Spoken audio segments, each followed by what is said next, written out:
우리 한번 인사할까요? 주님이 함께 하십니다. 힘내세요.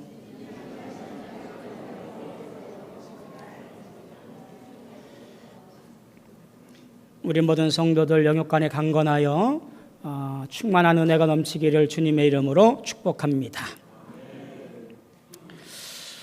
오늘 말씀은 이런 물음과 함께 시작을 해볼까요? 하나님께서 우리 모임 중에 계실까?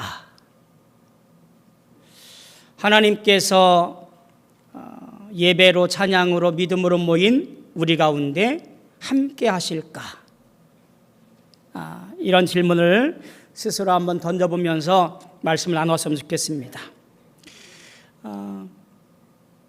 살아가다 보면 참 힘든 일들이 참 많이 있지요. 여러 힘든 일이 있겠습니다만 그 중에 하나가 뭐냐면 사람들과의 관계가 아닐까 싶어요. 지난 3년 동안 사람 못 만나서 힘들다고 지금 모여서 수다도 떨고 커피 한잔 마시면서 일해야 되는데 그거 못해가지고 투덜투덜 됐는데 사실 만나서 어울리고 같이 얘기하고 또 일하다 보면 또 문제가 생기고 또 오해가 생겨서 힘든 일이 한두 번이 아니에요. 그런 관계 속에서 그런 오해나 그런 불만이나 불평들을 잘 풀어내는 것이 어쩌면 인생살이 가운데 큰 숙제거리가 아닌가 생각이 듭니다. 덮고 넘어가는 것도 힘들고 다 얘기를 해서 아주 분별이 확실하게 처리를 하는 것도 쉽지만은 않은 것이 사실입니다. 이래저래 마음 아픈 일들이 소극적이든 적극적이든 우리 곁에서 맴돌고 있고 또 이런 일들로 말미암아 우리는 힘들어하고 또 마음 아파하면서 살아갑니다. 그런 관계에 있을 때, 특별히 죄와 관련되어 있을 때 우리가 어떻게 처리하는 것이, 어떻게 판단하는 것이 가장 옳은 일인가 라는 문제가 오늘 말씀에 나와 있습니다. 우리가 이 말씀 보면서 우리가 지혜롭게 문제들을 잘 해결해 갈 수 있는 우리 모두가 되어지기를, 믿음의 사람이 되어지기를 소망합니다. 자, 그런데 오늘 말씀 18장에 나와 있는 본문 말씀의 위치를 좀 보면 그 해석과 그 내용을 보는 것이 여간 곤욕스러운 일이 아니에요. 오늘 본문에 나와 있는 말씀의 앞부분 1절부터 14절까지 보면 이런 이야기들이 쭉 기록되어집니다. 교만에 대해 말하고 낮추는 사람이 천국에서 가장 큰 자라고 주를 믿는 이를 실족하면 차라리 바다에 빠뜨리는 것이 낫다고 개인적인 죄를 지었거든 뼈를 깎는 노력으로 죄를 지워버리라고 그래서 영생에 들어가는 것이 가장 좋은 것이라고 강조합니다. 그리고 맨 마지막에 일인 양 한 마리를 찾으면 이보다 더 큰 일이 없다라고 강조해요. 그리고 오늘 본문 말씀 뒷부분, 그러니까 21절부터 35절까지 보면 예수님께서 7번, 70번까지 용서하라고 하시면서 비유를 들어요. 그게 용서할 줄 모르는 종의 비유입니다. 주인이 종의 큰 빚을 탕감해 주었습니다. 종이 얼마 안 가서 자신에게 빚진 사람의 멱살을 잡고 돈을 갚으라고 말합니다. 갚지를 못하니까 옥에 가두어서 고발합니다. 주인이 말하지요. 너도 네 동료를 불쌍히 여김이 마땅하지 아니하냐? 너희가 각각 마음으로부터 형제를 용서하지 아니하면 너희 하늘 아버지께서 너희에게 이와 같이 하시리라. 지극한 용서를 얘기해요. 자, 이 앞뒤의 이야기 한가운데 오늘 말씀이 위치하고 있는 거예요. 이 말씀을 우리가 가볍게 볼 수 없는 게 마음에 떡하니 걸리는 것이 있어요. 그게 뭐냐면 이방인과 세리와 같이 여기라 라는 이 한 문장의 말씀 때문에 오늘 말씀이 어렵고 힘들고 함부로 다루기가 쉽지가 않아요. 앞뒤는 용서하라고, 한 영혼을 얻는 것이 더 기쁜 일이라고 이렇게 말했는데, 그냥 말씀 그대로, 문자 그대로 보면 이방인과 세리와 같이 여기라, 이 말씀을 듣게 되어지니 걸릴 수밖에 없습니다. 아니, 한 사람을 어떻게 천한 사람으로 상대하지도 말고 내쳐버리라니. 용서와 사랑을 그렇게 주장하고 말씀하신 주님이셨는데, 또 그렇게 우리에게 말하고 있고 행하라고 하셨고 실천하신 분인데, 이런 말씀을 하시니 오늘 말씀을 읽다가 여간 곤욕스러운 일이 아니에요. 도대체 얼마나 큰 죄이길래 이러실까? 근데 가만히 보아도 그 죄의 경중이나 그 죄의 종류 같은 것들이 하나도 등장하지 않아요. 그냥 이렇게 말합니다. 내 형제가 죄를 범하거든. 이렇게 시작되어지는 말씀이에요. 내 형제가 죄를 범하거든. 형제라고 쓰지 아니하고 내 형제라고 꼬집어서 얘기하는 것은 아마 개인적인 관련된 죄의 문제를 말하고 있는 것 같습니다. 어떤 공동체의 포괄적인 죄가 아니라 어떤 한 사람과 연관된 직접적인 죄의 문제가 있을 때에 어떻게 풀이할 거냐라고 하는 것을 얘기하게 되어지지요. 그러니까 친밀한 관계 속에서, 나와 가까이 있는 사람들 속에서 생겨나는 여러 가지의 죄에 관련된 문제, 혹은 실족하는 문제, 혹은 서로 마음이 안 맞는 것들, 혹은 속상한 것들, 오해에 관련된 일들, 이런 것들인 것 같아요. 나와 관련된, 내가 연관된 그런 범죄 속에서 내가 어떻게 이 일들을 하나하나 처리해 갈까라고 하는 것을 우리 앞부분에서 설명합니다. 아주 단계적으로 잘 설명합니다. 그런데 그 원리를 잘 보시면 될 것 같아요. 첫 번째가 뭐라고 그러냐면 이렇게 말합니다. 1차적으로 우선 형제를 권고하라라고 말합니다. 이 권고하라는 말은요, 타이르며 권하다라고 하는 말이에요. 원어상으로는 조금 더 강력한 말씀이에요. 조금은 좀 엄하게 유죄를 선언하다, 죄를 깨닫게 하다, 그런 의미입니다. 죄를 폭로시키는 것을 의미하고 그 폭로된 것 때문에 수치심을 느끼는 것, 그것이 권고하다라고 하는 것의 헬라어적인 표현이기도 합니다. 그런데 이 무작정 권고하라는 말이 아니라 그 앞에 보니까 너와 그 사람과만 상대하여 라는 말이 단서가 붙어 있어요. 한 사람을 권고하되 너하고만 상대하여 권고하라는 말이에요.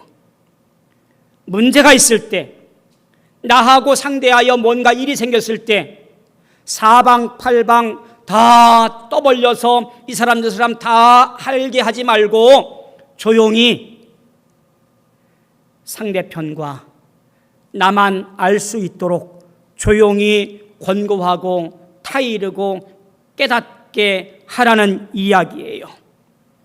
책망은 하지만, 쓴소리를 하지만 사람들 다 하도록 창피를 주려고 하는 마음으로 그렇게 떠벌리지 말고 둘이만 조용히 문제를 해결하라고 하는 것이 첫 번째 단계의 권고예요. 비록 그가 범죄했지만 그 사람이 실족하지 아니하도록 신경을 쓰면서 권고하라라는 얘기예요. 형제의 잘못을 까발려서 그 사람에게 수치를 주고 얼굴 못 들고 다니게 할 만큼 그렇게 시끄럽게 하는 것이 아니라 개인적으로 은밀하게 권고하는 일을 하라는 얘기입니다. 이렇게 개인적인 권고, 그저 조용히 둘이만 알아서 해결하라고 했던 것이 성공하면 여기 뭐라고 돼 있어요? 그 사람을, 그 형제를 얻게 될 거라고 하는 얘기예요. 두 번째 단계 봅시다. 만일 그 사람이 말을 듣지 아니하면 두 번째 단계로 두세 증인과 함께 다시 가서 권면하라고 합니다. 두세 증인의 의미가 뭐냐면 확증을 통해서 이 일을 처리하라는 얘기입니다.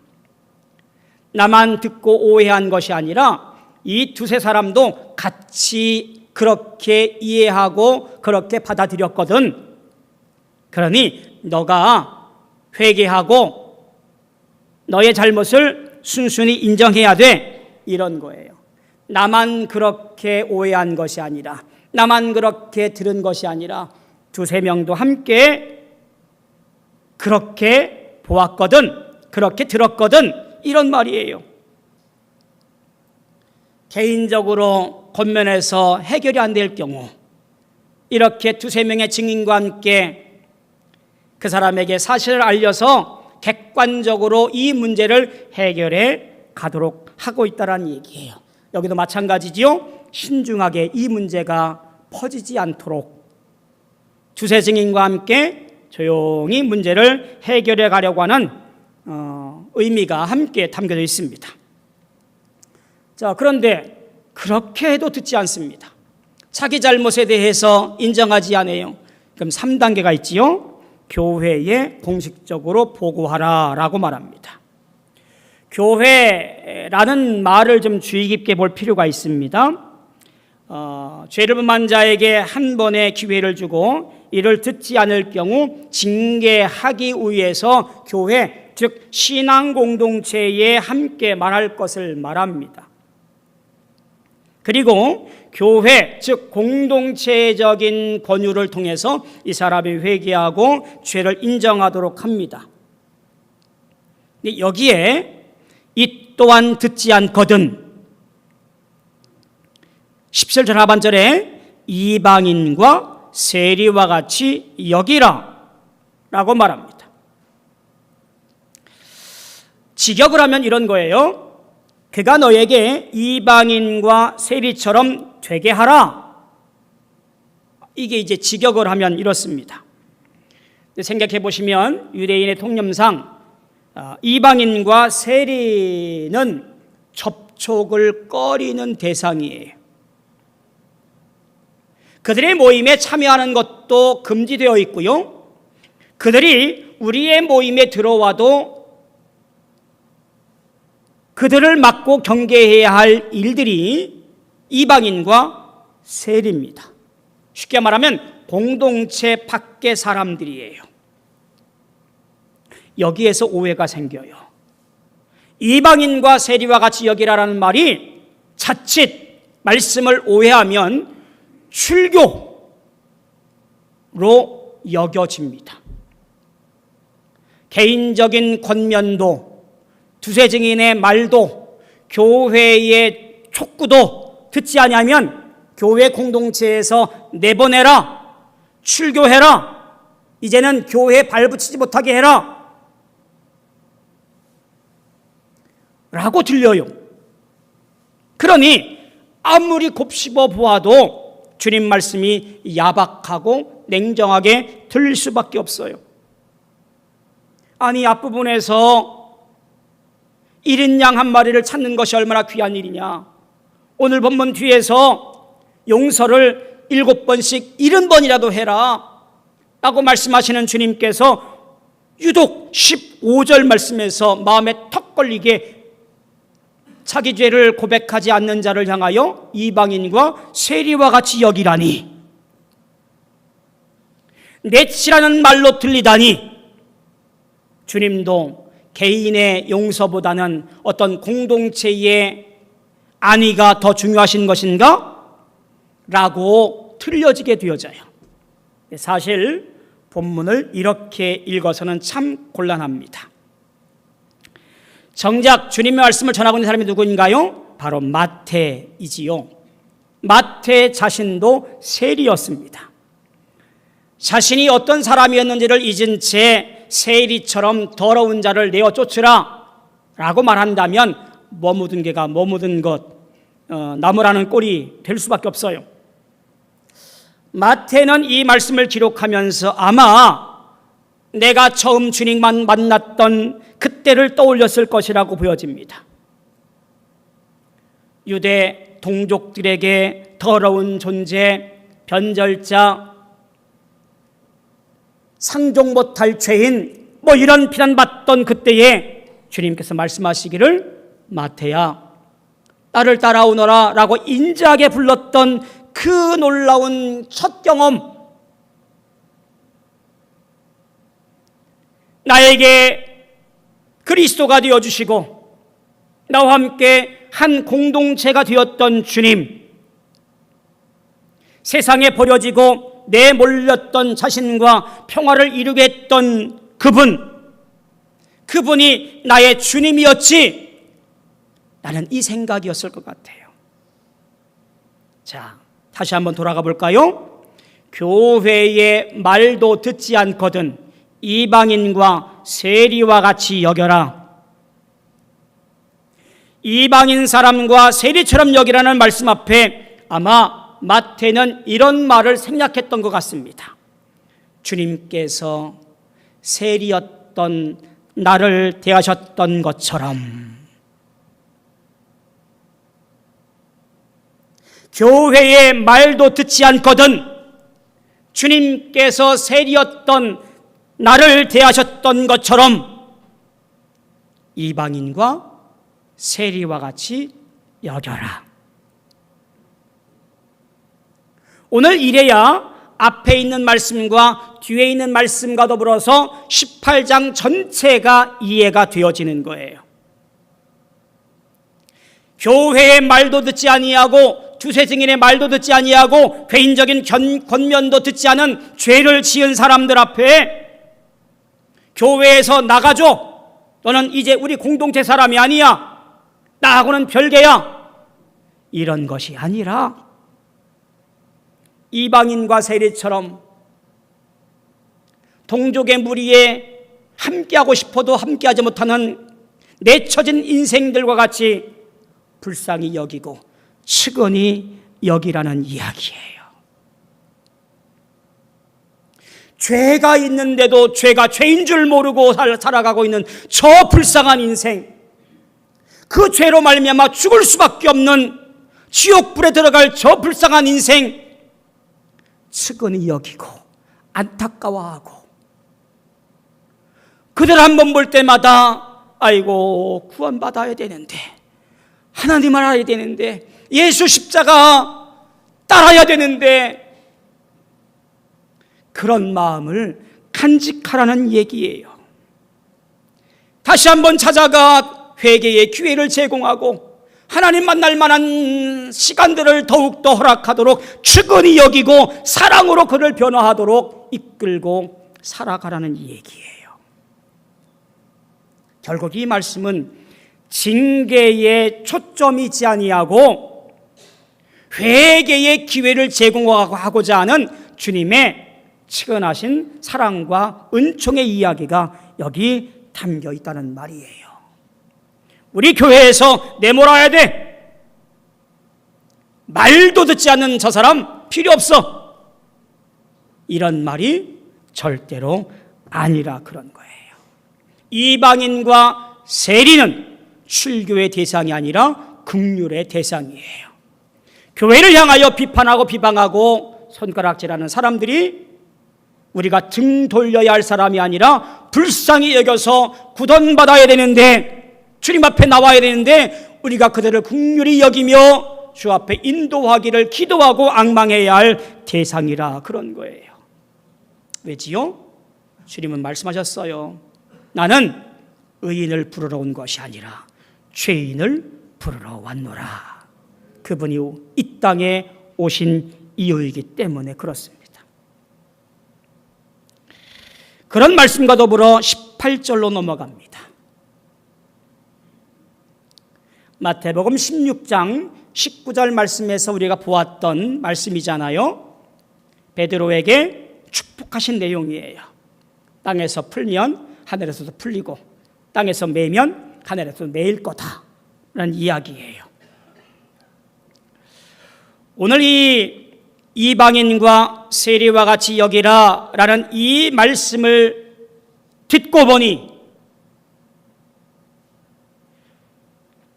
18절 말씀이 쏙쏙 들어와서 이해가 됩니다. 아하, 이 말씀은 내가 세상을 움직이고 하늘을 움직여서 내 마음대로 열었다가 닫았다가 할 수 있는 축복 아니었구나라고 하는 거예요. 축복의 권한이 아니었구나라고 하는 거예요.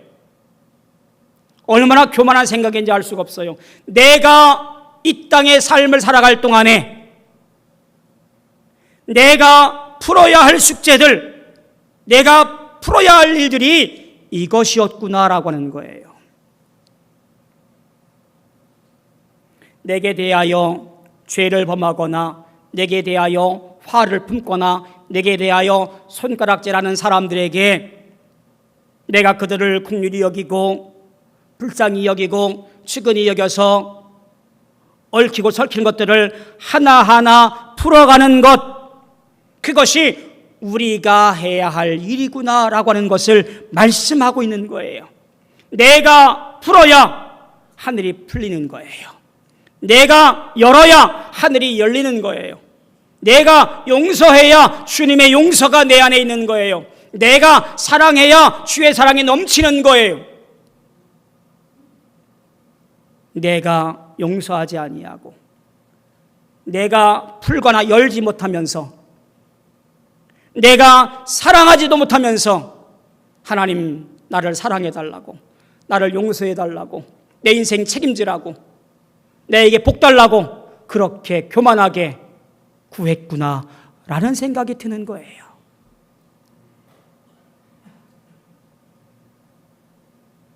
그런 사람들이 모여서 합심하여 무엇이든지 구하면 놀라운 축복이 있습니다. 그것이 무엇이에요? 그것에 내가 임할 것이라는 말씀이에요. 사랑의 마음을 가지고 용서의 마음을 가지고 긍휼히 여기는 마음을 가지고 모여서 있는 그 사람들이 합심하여 구할 그때 하나님께서 그들 중에 함께 하겠다는 얘기예요. 오늘 내 눈앞에 아무것도 보이지 않아도 믿음으로 기대하며 소망 중에 살아갈 때에 정한 날 정한 때 임하실 주님과 더불어서 승리의 나팔을 불게 되어지는 그날 내가 그 모임 중에 있을까요? 주님께서 임하실 그날에 내가 주의 뜻 안에 살아가며 믿음으로 걸 그때에 주님이 내 삶의 주인 되어 주셨을까요? 사랑하는 성도 여러분, 예수님은 한 사람 한 사람을 사랑하셔서 죄에 빠져 구원받지 못함을 원하지 않습니다.